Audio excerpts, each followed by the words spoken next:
Hello, this is Courtney from LaunchCode, and today we're going to start adding a relational database to our project and persistent data storage using object relational mapping. Let's get started. All right, so we're back here in Coding Events. We just finished adding enums from the previous video, and in this one, we want to update our data to make it more permanent. So if you notice, every time you close your project, the data, the list that you make that you collect from the user disappears. So we want to add a database and make it persistent data, meaning that it'll stay between sessions. So one of the first things we need for this is we're going to use Microsoft EntityFramework Core to help us create this database connection and help us ensure that it is persistent. So one of the first things we need to do is make sure that we have EntityFramework Core on our computer. It typically installs with Visual Studio 2022, and we can easily test for it using the terminal. So down at the bottom of my Visual Studio, I have my terminal open, and I'm going to step into the project. Oops.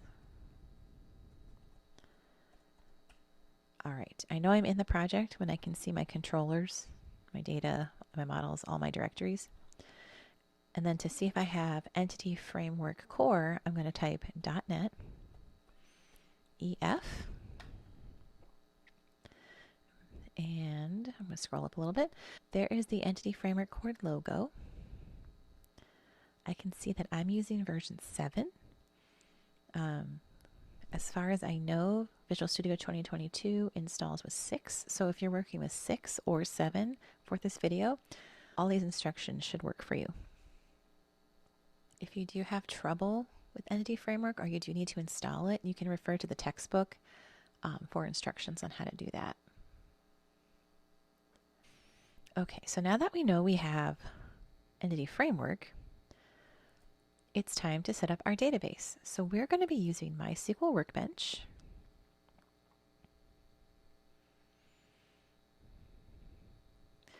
And we're going to create a new database. So I'm going to add a schema. I'm going to call it CodingEvents.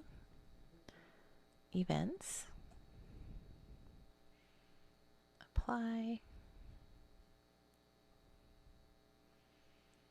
And now I need to add a user and privileges. So I'm going to add an account. For the purpose of this project, I'm going to call it CodingEvents as the user. We're going to run it on localhost. And though it's not best practices for this project, I'm going to make my password the same as my login name. Not the most secure, not the most ideal, but again, this is a practice project. We're not sharing any personal data on this, so we should be okay in this instance. So now I have my user. I'm going to go ahead and give it schema privileges, add entry. I want that user to use this schema. And so right now my user has no privileges, so I'm going to select all and then apply those. And so now this user, CodingEvents with no dash, has all the privileges to add things to our database as well as delete things from our database. So let's see. So let's go back to our schemas. And here is CodingEvents. And we see we have tables, but there's nothing in our tables yet. And we can tell that because there's no little caret. And there's also no little icons that will help us open the tables. So we have space for it. This database is just saying that it's ready to receive information about these tables. So we're going to go back to Visual Studio. And now we're going to start to connect Visual Studio to our database. And we're going to start that in the program file. And we're going to start installing the connection for our database as part of one of the build steps. So we're going to set it up right here. This is the information that our database will need in order to connect to the project. So since we just set it up and it's fresh in our minds, we're going to go ahead and update the username, the password, some coding, and the database name.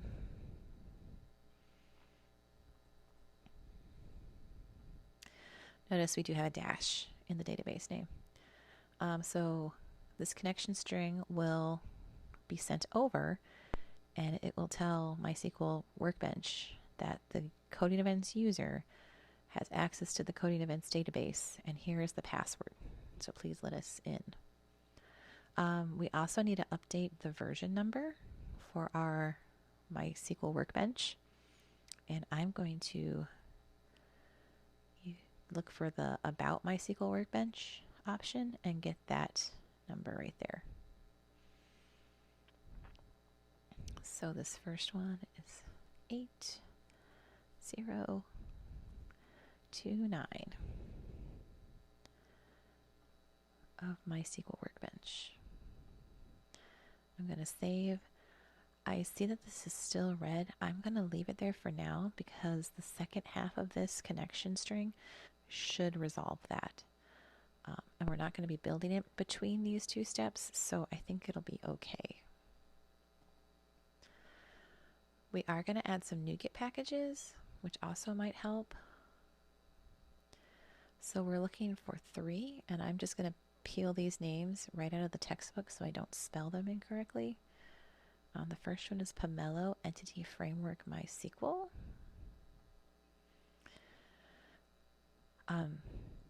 So when I looked for my EntityFramework version, I'm using 7, so I would like my NuGet packages to be using 7 as well, or whatever the latest stable is. Since this is EntityFramework Core and I'm using EntityFramework Core, I want my EntityFramework cores to match. If you are running on 6 and you don't want to update till 7, that's fine. You can always dial it down to the highest version of 6, and that should still work.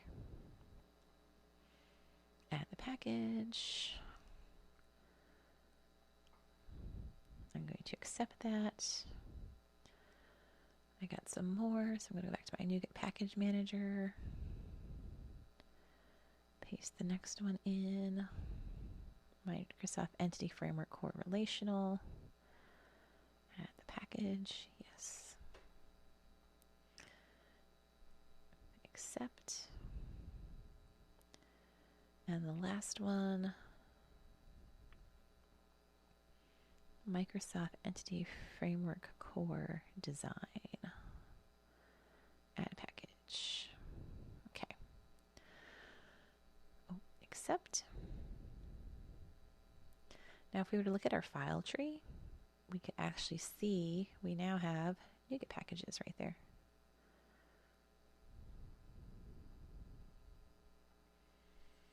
We're next going to step into our data. So right now, as it stands, this event data class is using an in-memory data store, and it doesn't persist between sessions. So we are going to create a new data class, which we're going to call EventDbContext. This EventDbContext is going to extend the DbContext class. Oops, no. Which is part of EntityFramework Core. So this one's not happy. I am missing. So I need to add that using statement. And now that I have that using statement, this is happy.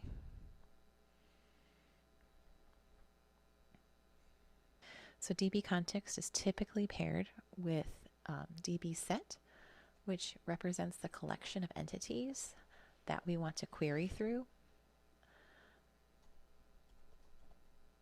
In this case, we want a DbSet of event type, and we're going to name it events. We want a getter and a setter. This currently doesn't have access to event, so we need to bring in the model class. So using the models, and I'm just going to give it some breathing room between the constructor. So we want our constructor to extend DB content options, which is going to help us configure the data store. So we're actually going to pass DB context options of EventDbContext types to our EventDbContext.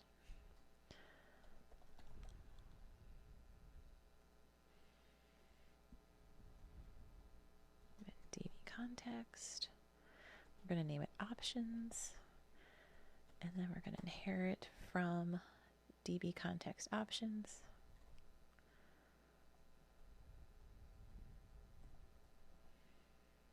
All right.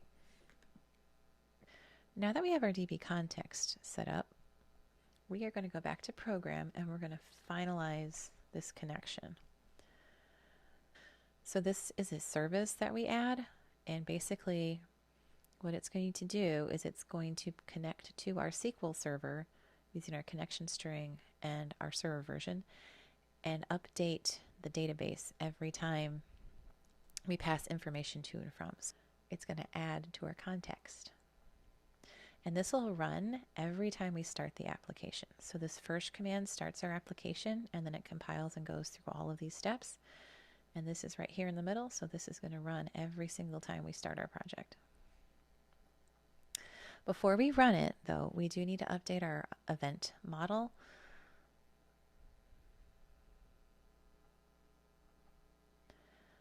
So one thing that EntityFramework will do for us is it can set the ID for us. And as it sets the ID, it uses the ID as the primary key. So we clean this up and we got rid of the ID generation. We're still going to have an ID property. We just don't need to set it here. So before we run it, we need to tell Visual Studio that it's working with MySQL Workbench, and also make sure that our connection is running and that MySQL Workbench knows what to expect. So we're going to do what we call a migration, and it's a two-step process. So the first step is set up our migration. .NET EF migrations. Add it. I'm going to name it initial migration.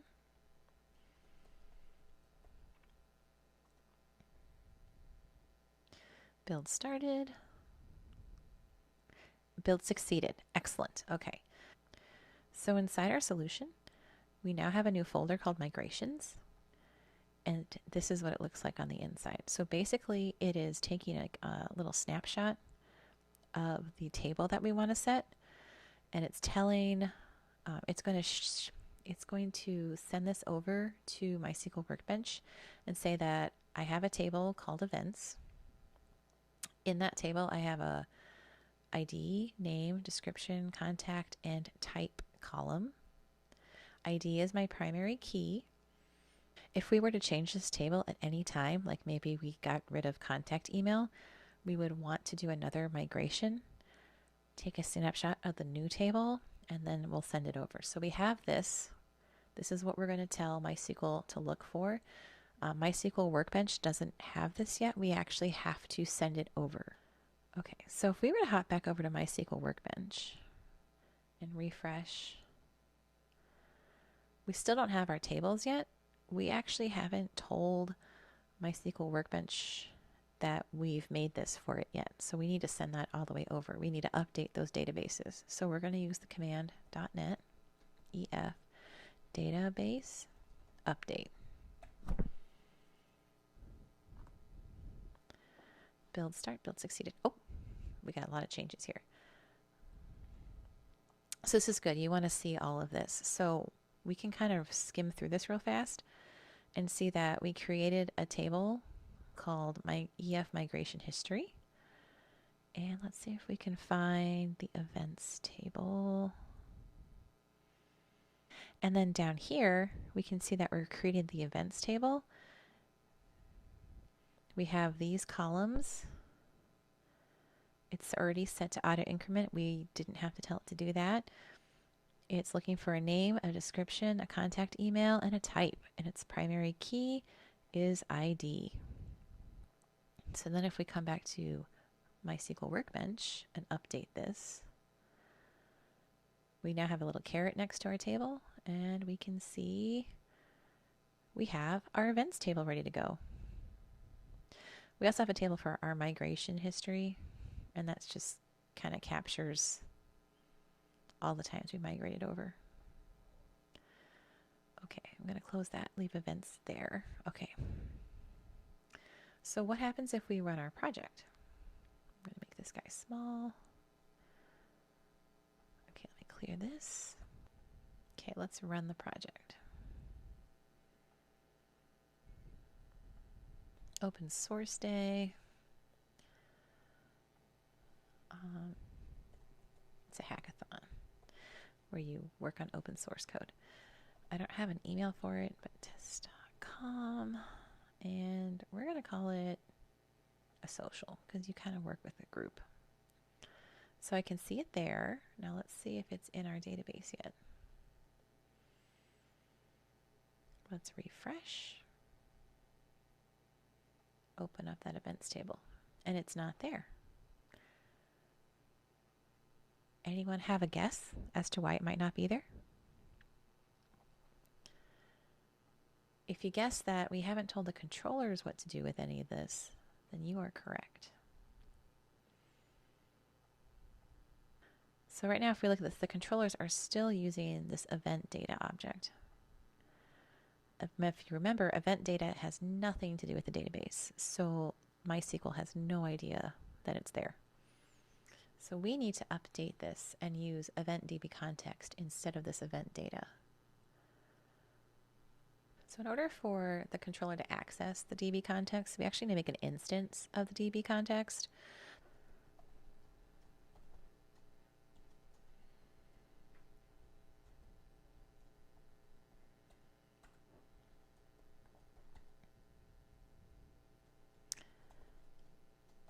So we want to allow the controller to access it. We're going to call it DB context. Where the context, and set the context equal to DB context.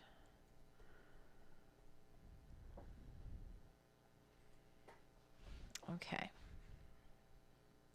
So we can now reference context anywhere within the controller to query our database. So now that this is part of our code, we need to update our action methods to use this context instead of this in-memory data. So we're going to set our list of events to the context.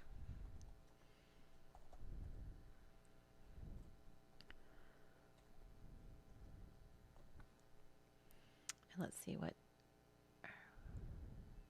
inaccessible due to protection level. Oh, did I set the wrong protection level? Oh, I didn't set any protection level. Okay, public access modifiers. There we go. Yes, you have permission to use it. All right. Okay. Okay. We also want to update the post add method. Currently, it's still using the event data, so we want to make sure that we're adding to the event DB context. So let's replace this. We're going to use context dot events add. So we're going to add our new event. And then we want to take our context and we want to make sure we save it. Otherwise, you're not going to see any changes in the database. We also need to update our delete methods because, again, currently they're using this event data. So this will be very similar to how we set up the index method. So we're going to replace this with context dot events dot to list. And with the post method, we need to do something similar as we did with the add post method. We got to make sure that we save our changes. We also have to find the actual event object since dbset contains the event objects. So we need event. We'll call it the event. Context dot events. So we're going to use the method find. and we're going to find the event ID.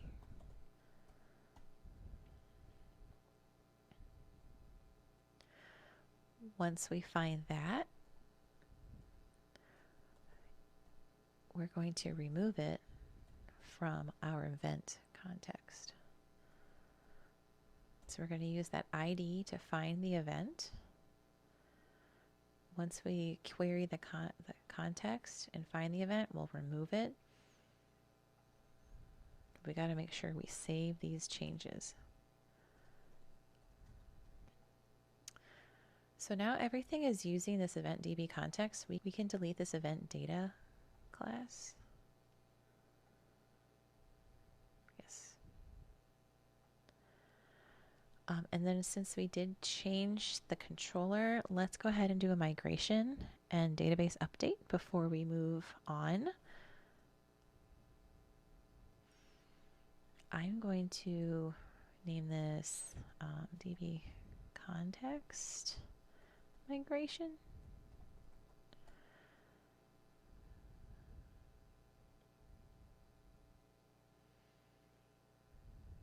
Okay, and now I'm going to update the database.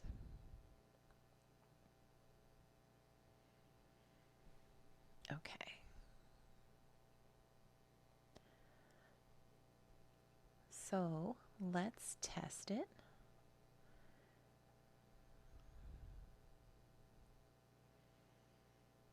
Let's add an event. Open source day. That's a good one. It's a hackathon using open source technology. I don't know the email, so test@test.com. Let's call it a social thing. Event type. Go ahead and add it. So we can see some changes over here in our terminal. We see it here. Now let's check our workbench. Let's refresh. And let's re-examine our table. There it is. Open source day hackathon test@test type 3. Let's do one more. Let's add strange loop. That's a developer conference. We'll make developer conference test@test.com. I want to go to one of their workshops. So strange loop developer conference. We do have the same email, but it's event type workshop, so we should have a different number here. Let's refresh and check out our table. And there it is. ID number 2, type number 2. Excellent. All right, now let's make sure we can delete. Let's delete strange loop. All right, we're back to just that. Hackathon, refresh, table, and we only have the hackathon. All right. Great work, guys. Go ahead and save all of your hard work. Stage, commit, and push up your changes, and we'll see you in the next one. Bye.